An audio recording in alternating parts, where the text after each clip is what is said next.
Welcome to the first episode of our podcast series Decode Cast, a podcast series where Tarjama interviews the localization industry experts to explain the importance of AI and language technologies in localization efforts. Today we have Asad Khan, our host Bushra Noor Bilir, and our senior business development manager Juan Fayyad.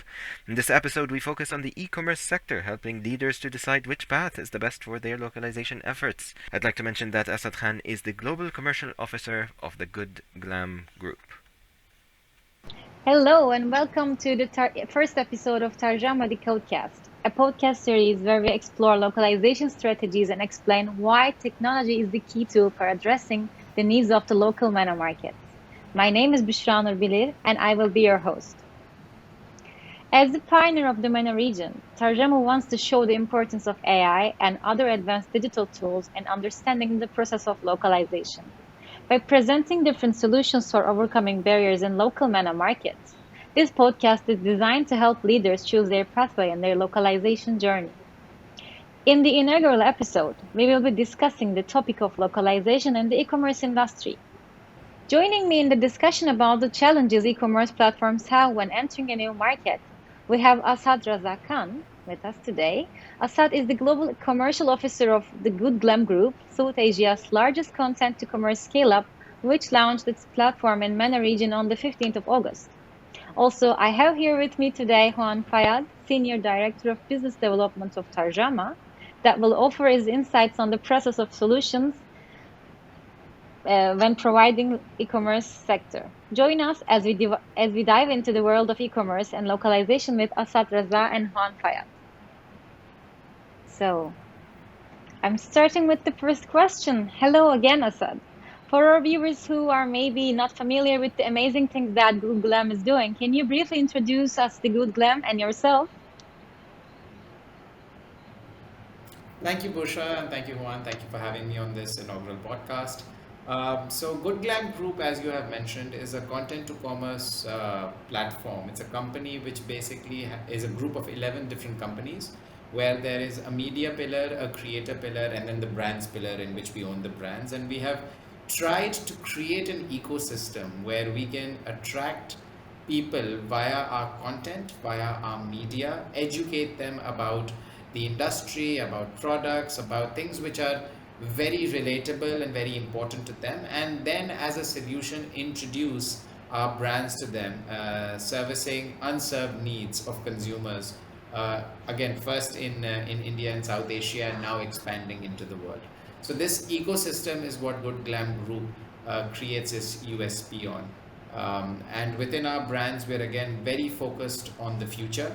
So we have brands which are in beauty care, personal care, feminine hygiene, but all of these brands are very progressive, completely clean, so no nasties, completely good for the human being, good for the environment, and that is what we pride ourselves in terms of our USP of our product. So this is in a nutshell what Good Glam Group is all about. Excellent. It's interesting that you say that all of the brands are quite focused on future. Would you like to give a bit details of what does mean future in your industry? So I think that future is always considered to be two. One is innovation. So what kind of funky new product that you can bring into the market, and one is in terms of growing consumer needs and adapting consumer needs and where the world is headed. Future innovation can also be how do you adapt to that. So for example, right now there is this global warming and people need to recycle. Even in the UAE you saw that supermarkets have moved away from plastic bags as of July 1, which is a super great initiative. So for us future on these two platforms we focus equally. So our products, for example in female hygiene, are people like in women use pads, right? During their cycle they use pads, and those pads were all disposable pads. They would use it, they would throw it. We thought, why not come out with a product that not only makes the lives of the consumer better but also gives back to the environment. So a clean me and a clean we. So we came out with menstrual cups, which is all the rage these days, by the way. It's a very progressive product, and because of that it's reusable. So you can honestly, the product life cycle is 5 years, but even if you use it for a year, all that plastic that was being thrown and all that plastic which was non-biodegradable, you save that by using this product. So you're saving the environment. And again, it's medical grade silicone. There's no plastic which hits a woman's body. It's reusable. So it's a better proposition for the consumer as well. So this is what, and then we have many kinds of examples throughout our portfolio of products. So this is what I meant by progressive and having a clean me and a clean we proposition for the consumers. Amazing. Thank you, Asad. In these times of hyper consumerism, where sustainability becomes it's not a buzzword anymore, but it is a mega trend, and consumers are after brands that are responsibly sourcing and are intending to either decrease their environmental impact to net zero or to even become carbon positive. And you guys are doing a fantastic job in that front. Nowadays, you have a massive operation in India, for example. You are launching in the MENA region, but you also have future expansion plans. Perhaps you can share with us a little bit more about what are your global plans as well, and where do you want to take this fantastic project that you have between your hands, like to the next place? I think that whenever I'm asked this question, right, there are 200 plus countries in the world, and there are consumers which are present everywhere who would appreciate and use our products, and there are unserved needs. But if you look at the way that I plan my charter, one thing which is very simple is that you see where the largest size of the prize is, where consumers can afford your products, and you just, where competition, where you have a competitive advantage, a right to win, just go over there. But that would make it very, I would say, stale and very flatlined. It's a very one-track thought. So the way that, at least personally, I have thought of designing our international expansion is, obviously we'll go to the markets where consumers want our products more than any other market. So for example, the Momsco, which is a skincare brand for new mothers, and then with an extension of a baby care line for new babies to focus on that mom and child partnership. The MENA region is one of the best regions for it. It's family oriented, people love their kids, women want to spend on skincare, and because everyone aspires to have a family positively in this region, this is a phase that everyone goes through, and there is a vacuum of that product, right? People try to use products from other brands, but there is no product that was catered to these new mothers. So in that aspect, when I look at the Momsco, Middle East is definitely there. Then obviously adding the baby partnership to it with baby care products. But then I look at places like Africa, where there is a need for things like Sirona, right? It might not be the most affluent market, but as individuals, as companies, I think it's our responsibility to, on your global charter, keep those countries in mind as well. And fine, you might be making less money over there or perhaps no money over there, but the impact that you will create on the lives of those people by giving them simple things like toilet, intimate and period care hygiene for women will go a long way. So that also comes then into the charter. So you have places again like MENA, China, Japan, US, that's all there. But then we are going into places which are South Asia, which are low income, where we can actually improve the lives of people by providing them products that they didn't have access to. Places like Africa, where we can provide that to women who don't have access to this. So that's pretty much the overall global agenda. And in terms of channels, we'll go offline, we'll go retail, we'll go Amazon, who's also an investor in our company, we'll go DTC, we'll go the whole works. All right, and thank you, Asad and Bushra. If I may, just a follow-up question. And now, like zooming into the region, you have this fantastic launch ahead of the company. You're starting with two of your most powerful brands and impactful brands, the Momsco and Sirona, which is my personal favorite, not as a consumer, but I like what the brand stands for. Could you please tell us a little bit more about what's happening during the launch day, and what can we expect from the group during the upcoming season? So, in terms of launch, again, because we're talking innovation, we're talking localization, we're talking creativity, I won't focus on the boring stuff which people can hear on many other podcasts that we have a retailer launch, we have BAs, we're going to do this in we're going to focus just on the interesting, exciting, and different elements, which obviously you guys have helped us as well in.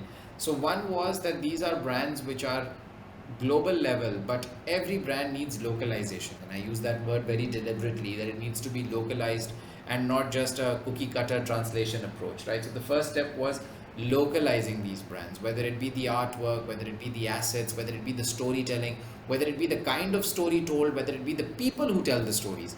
Everything needs to be localized, where you guys are definitely, you've helped us so far and you'll be helping us in this journey in the future as well. So that was the first element which I feel in the launch is going to be different. I think people in this region will be able to relate to the product, if not off the bat, then very quickly, that this is a product which is made for them, by them, for them.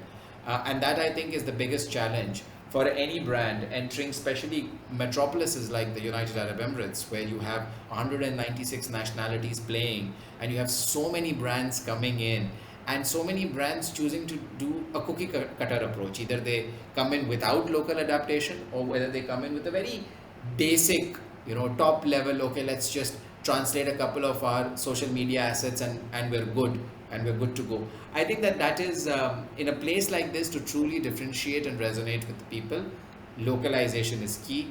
A part of that localization, Tarjuma is helping us with. A part, our creators are helping us with in terms of creator generated content, user generated content, to bring it closer to the people. In terms of the launch itself, again, with the business elements aside, normally what brands do is they come in, they have this huge party, they have this huge announcement, they invite press and media. We thought that no, we're a progressive brand, and these two brands are specifically focused on strength and empowering women. So it's a mom is the most strongest role that a woman can do. It's a very it's a role that has created people and is the backbone of what you live on in your future. I am what I am today because of my mother, good, bad, ugly, whatever it is. It was, so the good things she did made me good, and the bad things she did made me ugly. But that's the pressure that a mother has. So it's a very strong role. So one is appreciating the strength of women, and then obviously Sirona being a progressive brand, having the toilet hygiene, intimate hygiene, period care, is to empower women to live better versions of their lives, right? Not to be shy of what they're going through, and to give them the right tools to live an empowered life. So I think our launch event is going to be appreciating strength and empowering women. So we're going to have a big awards ceremony for women of the Middle East, where we will not only award women who have shown strength and resilience and done stuff for the region or even for the globe, but we will also empower women who are breaking through the clutter, perhaps are not that in the mainstream limelight, but are doing things which are, like, literally, for lack of a better word, insane. Like, they're really pushing the envelope and making the lives of people better. We have a painter who doesn't have, like, she's been on a wheelchair her entire life, but her paintings right now are selling in Europe for obnoxious amounts of money. So we need to appreciate people like her. There is this one woman who came out with a magazine, a lifestyle magazine for the blind. Now that is something which really needs to be taken note of. People who are distributing food, people who are impacting life but are not in the life. So we'll empower them, we'll appreciate strength. That's going to be our launch activity. And obviously we have to localize it by touching people who have worked in this region, been in this region, and again, communication tools which resonate and relate with people in this region who are going to get access to that content and be part of that event and read about the event, read about it later. So that's pretty much what the different things are. And then again, I can get into social media strategy and all of that, but that's going to be boring. But this is something which we are proud about, of how we're making it different. All right, thank you, Asad. Thank you, Astad. I would like to also talk about the challenges you faced while you're planning such a huge launch team in the region. But what were your challenges about the region and about planning this launch? I think the biggest challenge, not only in this region, yes, this region is a little more complicated than others, but the biggest challenge is how do you make it relatable and close to people of that specific region, right? How do you take a product which, let's say, was doing very well in New York, but how do you make it work in a place like China, in a place like UAE, in a place like Saudi, in a place like Egypt, Jordan? So different, right? The demographic is different, the understanding is different, the cultural sensitivities are different. Like, I'll give you an example. McDonald's, when they launched in India, were doing decent amount of business, but then they truly localized and introduced a couple of burger lines for the vegetarian, which is a huge population in India, and then they completely skyrocketed. It went through the roof, right? But that localization is very important. Just like that, if I was to take a sandwich and if it has an English wrapping and I put an Arabic wrapping and put it over here, it still won't appeal to what I say the taste buds of people on ground. So you truly need to localize it. You need to give it some spices, you need to give it a little top spin. That is the challenge. And I think that is where a lot of brands also miss the bus, right? They miss the plot on the fact that they feel that, okay, just take your artwork. I'll give you an example, right? You just take the artwork, put an Arabic translation, you're good to go. It's not true. Your claims, your ingredients, your storytelling, it starts from your artwork. If you just do a cookie cutter translation, it will never work. You have to localize it. You have to bring in that character. You have to bring in the right words. You have to bring in the right message track. You have to bring in things which people of that region feel important in the language they can relate to. And this localization, which again, not just saying this because I'm sitting on your podcast, but this is something that Tarjuma has led with us, right? Has partnered with us and brought that localization feel, and will keep bringing that localization feel. If you look at phones, which are like universal, right? Even in them, they've localized it. All the way from their software to Siri, to the packaging, to the communication, everything has been localized. So for such a strong, innovative product where you have 4 or 5 companies dominating the entire industry, even there, if you see there is that need to forget competitive advantage, just to connect with consumers and have their loyalty for a longer period of time. This, I think, is the most important and most difficult aspect of picking a new region and launching over there. Azad, I completely agree with what you're saying. Like, big part of our conversations is as well, like trying to explain our conversation with our clients is trying to explain that translation is a small part of the localization process, but these are not words to be used interchangeably. Like, not because I just translated my entire content into the language that the majority of the population speaks, then I'm good to go and I can just say go ahead and penetrate this market. That is not going to. That logic is flawed. And what you guys did is understand that. Well, for example, if you're opening in countries like in Saudi Arabia or in the UAE, well, there is a big part of the population that are going to make decisions by considering information in Arabic language. That is fundamental. In Saudi Arabia, for example, the indicator goes all the way up to 50%. 50% of the customer base are going to make decisions based on different considerations in Arabic language, for example. So it is a part of it, but it is not all of it. You may agree with me that localization entails UI, UX, understanding how the websites, the apps, as you mentioned, the mobile apps, how do they look like? Understanding what are the payment methods that are the most appealing, maybe for the market in particular. Well, having a local delivery courier as well supporting you in the process. So these are different aspects as well that are part of the localization process as well, in which you're trying to convey an appealing message to a particular audience as well. But I want to ask you because we want to learn from you on this aspects, and we want to make sure that any business that is aiming to open up in Saudi or in the UAE or in any other GCC country gets a hold of your first-hand experience. What would you say that are the key elements to consider when opening a business in the UAE from a localization perspective that wouldn't necessarily work in any other country in the world? You cannot, and this is the key part of localization strategies, that what works here doesn't work in the second country, and then on the third and the fourth, and that's absolutely fine, because that makes that tells that you're doing the exercise correctly, right? So back to the question is, What makes a difference when opening a business and localizing your content in the UAE, that any business that is open up here has to consider if they want to be successful? Again, from a consumer standpoint, as I mentioned, right, localization all the way from content to communication track to the faces that are in your communication track to the way that the words are designed to the way that the scripture and the text is designed. So for example, for Sirona, just an example, right, Sirona is a place where women who share a common problem come together to try and find a solution. Now, there are 3-4 steps in this. One is women coming together on a common problem, on a common concern, then identifying where that concern is from. That concern could be, I get backaches during my period, right? Then you move to, okay, this is because my periods have XYZ flow. Then you move to, okay, how, and this is a common problem. Like every woman will be going through this problem at some stage of their lives or not. And then how do you address that with your products or with a proposition to fill that gap? Now, this entire consumer journey, right, needs to be localized with local people, local language, the way they speak, the way you communicate to them. This entire journey needs to be localized. And by localized, again, not just your language in terms of scripture or in terms of what they say, but again, the faces, what they say, the way they say it, right?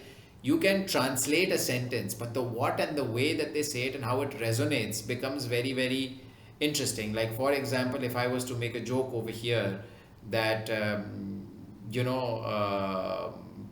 that if I'm in a fight, I'd be like, I hope you get hit by bad karma and get food poisoning in Karama. Now, for people in the UAE, it becomes like a funny proposition. But if I was to just cookie cutter translate this and give it to somebody in China, they'd be like, what is this Karama, right? So you have to localize it and bring it closer and make it something which relates to them. And that's again where it's something where people miss the boat. A concern, a fundamental concern for somebody, let's say in the US, would not be the fundamental concern of somebody living over here.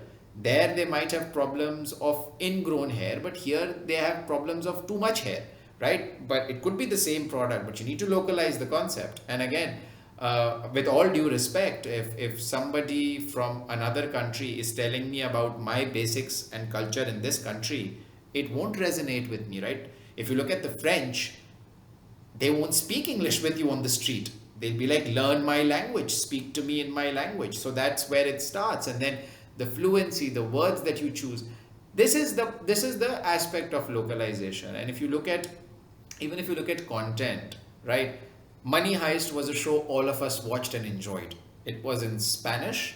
It was translated into English. But there are still pockets of people, even though this is like one of the largest, most popular shows in the world, there are still pockets of people who did not watch that show because they just did not want a direct translation and subtitles, which is why now you see Money Heist Korea coming out as a separate show. Money Heist India is under the works. Money Heist, maybe, I don't know, Money Heist Africa could be another. But you see how that how people are now appreciating that there needs to be a complete localization even of global concepts which have become phenomena, all the way from content to commerce to appeal to more people and to connect with people in respective countries. So the same is in the UAE. You put in that effort, people will feel more connected, and then they will reward you with appreciation and with business. Absolutely, Asad. And from a Tarjama perspective, when we actually work together and also support our clients, keeping the base and the logistics aside, which is just trying to bring attention to localization is so much more of a broader concept, but bringing it down to consumers and content, it's first of all understanding whenever you're going to localize content is what are the dialects that we need to consider. Am I going to localize and translate my content into a particular dialect that might work in Egypt, but it might definitely not work in the UAE, and for sure it's not going to be understood that's something that people don't understand. that the dialect between UAE, Saudi, Egypt, Jordan, everything is different. It might look the same, but it is so different, and that's a very good point. And I think that's something which Tarjuma really helped us out on as well, is that understanding of, even when you say Arabic, these are four different dialects of Arabic just within one region. So that's a very, very fair point. That in many cases, many companies that are trying to send through an appealing message to both the entire Arab-speaking region, they were just like translating into the white classical Arabic. But at times, if you want to send more of a warm message that I'm here and I understand you, just take the extra step and understand the dialect and then localize it into the corresponding dialect.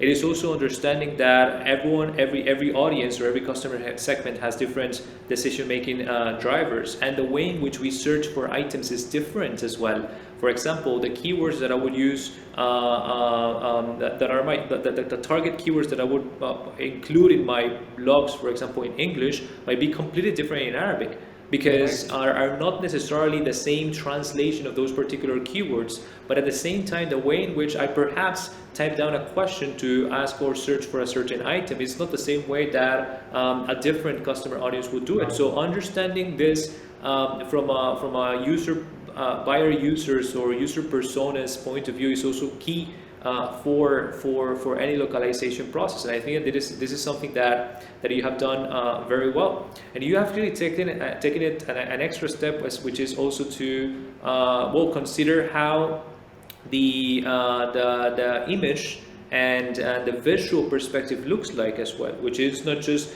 inserting the text into the visual content, the images as well, but how do you actually make sure that it makes sense, right? From that point of view, I think that is something that do you wanna, because you were very insistent about that from the beginning as well. I just don't want to translate the content. I also want the image inventory as well to be appealing, and then to be localized. Yeah, It is a I think 360. it's the whole 360. It's the whole 360. One thing which you very importantly mentioned, now again kicking gears and going more into the technical business side of it, right? Especially when you are a D2C platform, where you are an e-commerce heavy platform, or when brands are playing on places like Amazon, keyword searches and all of these things are extremely important. Your A plus content is extremely important, and to make sure that it's not just one Arabic, but you change the dialects, you use the right words in your SEO, you use the right words in your A plus content, you leverage your marketing and you leverage your banner ads, sponsored ads, or you tag your products into localized keywords which people over there are searching for your category on. This is all extremely critical in terms of in this 2D e-commerce world, grabbing the attention, right? Because all you can go about is what they type and what they search for. In terms of that three-dimensional experience, as you said, I'm very adamant, because again, what you seeing is also believing. So what you see resonates with you, and whether it again be as simple as on your website you have an Arabic artwork showing up in your PDPs, in your page displays, or you have the right text on your A plus content and tagged with the right keywords in Google, so that when people search it, it comes in the right funnel effect. In the UAE, people still use English in, let's say, on Google, but in Saudi, as you mentioned to your point, more than 50% use Arabic, right? And in Egypt, people might use Arabic but with a different dialect. In China, 93% search in Mandarin. So localization and this whole journey of making it adaptable to all these touch points for the consumer becomes extremely critical, whether that be on social media and digital, just from an equity and education standpoint, whether it be from a search, SEO, growth engine, from a sale click standpoint, or whether it be just purely on a content standpoint, where it's a one track, one way communication, where you either directly or indirectly are touching upon relevant issues and relevant propositions and functionalities of your product, or whatever service you are giving in the region. So all these touch points need to be extremely, I would say, in depth you need to localize them. You have to, just as they say, right, devil is in the detail. If you analyze data to that level, I normally tell my team this: the level of detail you are going into analyzing data is the level of detail you need to go into analyzing localization as well. Every touch point and drill down that you do of any data point is where you have to localize, because that is where your funnel will start getting created on. So if you tell me, oh, let's just localize the artwork and the rest is fine, you have a localized artwork, but then your in-store communication, to your point, is not localized, it doesn't work. You have localized artwork, but your A plus content is not localized, it doesn't work. Your description, product keywords are not tagged in your right in the right language, people won't come to your funnel. And then you go into the SEO. What are the buzzwords that are being searched for? How do you ensure those buzzwords are tagged into yours and you have that content created? And again, an article written in English versus an article written in Arabic versus an article written in Arabic for UAE people, for Saudi people, for these are all very, very different levels of detail, which again Tarjuma has been so kind in helping us doing. But that level of detail you have to localize. It should be in your DNA, and then it will only start giving you the dividends. Yes. Thank you for the amazing insights, Asad, and thank you, Juan, for amazing questions, which made all of our audience curious about, including me. And for the last part of our conversation with Asad, and maybe this question can go to you, Juan, as well. Any forecast on the e-commerce ecosystem you guys have for the near future? It's exciting that you have many plans with having localization at the core, but any other forecasts? So I think that the MENA ecosystem for e-commerce is still a little behind from where the world is. Some places, marketplaces like Amazon, Alibaba, Tmall, Lazada, they are larger, right, in terms of the overall industry as ours is over here right now. And in some countries, direct to consumer, so websites directly of brands are larger. So beauty in the US, overall FMCG in India, in China. So I think this region is still in its infancy. And I think one of the key reasons is because people have not focused on localization as much as they should have. So so this curve is going to grow in the MENA, and for people who are watching, who are thinking of either growing their brands or bringing their brands in, localization is something that definitely needs focus on, because the curve is going to grow, and when it grows, it will go into a life of its own, right? It's going to be what Alibaba went from 30 billion to 120 billion in 2 years, in 2 cycles, right? And it took a long time for it to get to 30 billion. So that growth is coming. Our plans with Tarjuma are it's embedded now in our culture, as I said, whether it's linked to e-commerce, whether it's linked to content, whether it's linked to searches, whether it's linked to growth, whether it's even linked to the marketing assets, the collateral. And obviously, because we are a content to commerce company, our content ecosystem is going to be extremely big in this region, and it's going to take some time, maybe another 6 to 12 months, to get it to a place where we can churn out content every day. But obviously Tarjuma is going to be a very close ally in making sure that that content is also localized, and continue with all the good work in terms of our localization, whether it be search words, whether it be artwork, whether it be banners, whether it be content, whether it be PDP pages, everything. We'll just continue having our journey with Tarjuma on it. Thank you, Seth. Looking forward to it. And I'll address that last bit in a second, but I just want to answer Bushra's question as well from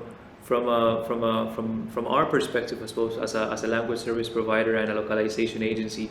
Because what we are witnessing nowadays, it is the ongoing competition between giant e-commerce players that are consolidating different brands, and then brands that are focused more in the end user, in a consumer segments, and therefore are increasing sales and are building a more of a memorable brand because of that compelling message that they are sending to that particular customer segment. And that's what we're witnessing today. And in from my perspective, in the future, that's what's going to will resonate and create more of super fans, which is what I believe that ultimately any company wants to strive for, like creating this like super fans and super loyal customers, right?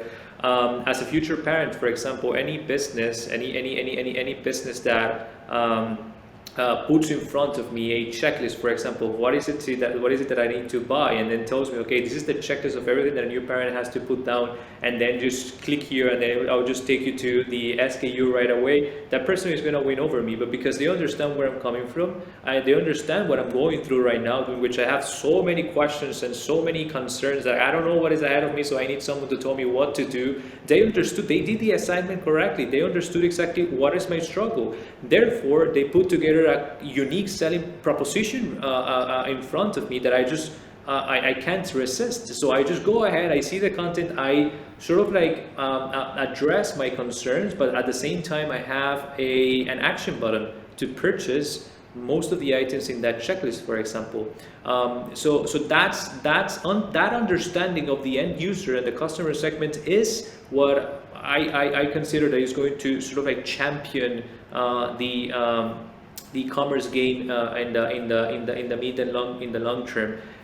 In addition to put content out there, and not just irrelevant content, but content that does appeal to your audience, content that solves people's problems, content that is mindful and is adding value to customer segments. Otherwise, if you're just gonna put content out there for the sake of putting content, it's gonna help. It's not going to work. And it's a very, yeah. just to add on that one, sorry, just to add on that, because it's a very good thought. This creation of super fans. Again, there are multiple avenues that brands think about it, right? Again, there are some which are so embodied and engrossed that we have a winning proposition that all we need to do is put it in front of people and they'll take it. Their CAC, cost of acquisition, normally ends up being very, very high. So localization, when people are like, oh, why should I invest in localization?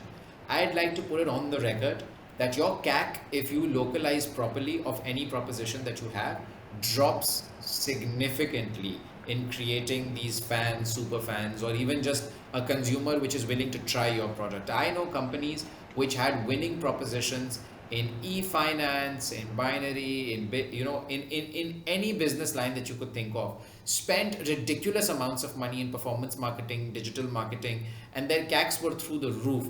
It is because they were taking that cookie cutter approach and not localizing and trying to send that message across. So again, for business leaders, if you're looking to optimize your ROI and drop your CAC, localization, trust me, goes a long way in terms of reducing CAC and your ROI and your payout. Like, you will see that payoff extremely quickly. It's not something that you even need to wait for a year to see. You'll see it in a quarter.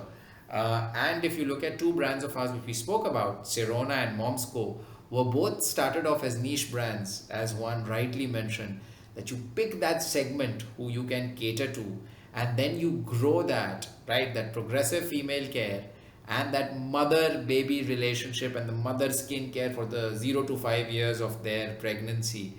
And then eventually either you'll have the scale to grow it or somebody will come and help you grow it. And that's where I think everyone's vision is, that you start a small idea, go 0 to 1, between 1 to 3, find somebody to pump in some infrastructure and some working capital, and then go from 3 to 30 in the next 5 years. And then at 30, do an IPO and retire and live the good life on an island somewhere in the Caribbean. But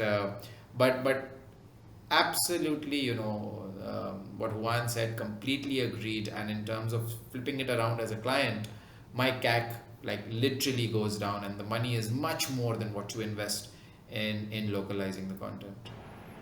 Azad, we admire what you stand for, and we wish you the best as well in your launching plans. We also keep looking forward to continue adding value and then building upon this relationship, because it has been a fantastic, exciting journey so far. So we're looking forward to the future as well. And here's a last trivia right before we sign off. Here's a very last piece of trivia, and this is, again, I'm not saying this because I am on Tarjuma's podcast. They were the first partner we actually signed with in this region when we started our journey. That is how early on in the game Tarjuma can help you change the game, as they say. There was no other agency, no other 3PL, nothing. The first signature that I gave was on a Tarjuma contract. So we really do appreciate and have you have a special place in our heart, being our first partners in the region. Amazing. Applauses goes to our operations team and Juan's guidance on this. Then you made us proud, Asad. Thank you so It's all much. We didn't operations, right? expect that. Thank you so much. No, And no, then it's my pleasure, and thank you so much for having me on this yes, podcast. then with a confidence we can say for any kind of business, not just e-commerce, like when you put the localization at the core of your business, then you can guarantee the sustainable and sustainable success, let's say. You made us really proud. Absolutely. So just to summarize, and thank you for everyone who have listened us so far, we came to an end of the first episode of Tarjama Decodecast. And I want to thank both Juan and Asad for taking time to discuss e-commerce and localization strategies in the MENA region. And special thanks, of course, to our listeners who is staying so far with us for this insightful discussion. Subscribe to our podcast channel on whatever platform you prefer to listen to podcasts, and follow us on our journey to better understand the local MENA markets and customer needs of the region.